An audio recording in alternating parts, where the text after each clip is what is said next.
Ja, vi har om Christopher Columbus. Christopher Columbus er kendt for at opdage Amerika i 1492. Han blev født i 1451 i Genova i Italien og døde den 20. maj 1506 i Sydspanien. Han blev kun 54 år.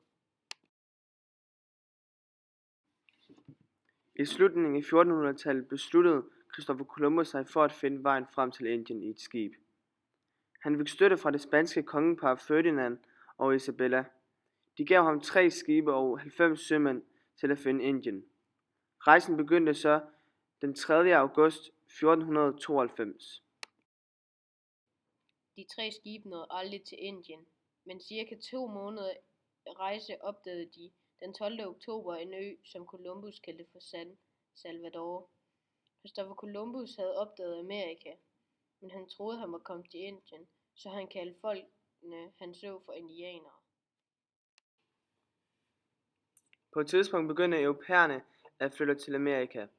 Der var mange grunde til, at de gjorde det. De gjorde det for eksempel fordi de blev forfulgt, eller fordi de ville væk fra fattigdommen, og fordi de ikke fik noget mad, så de sultede i deres eget land.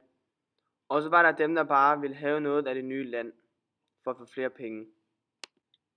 De mennesker, der boede i Amerika før Columbus opdagede det, blev lykkeligt for dem.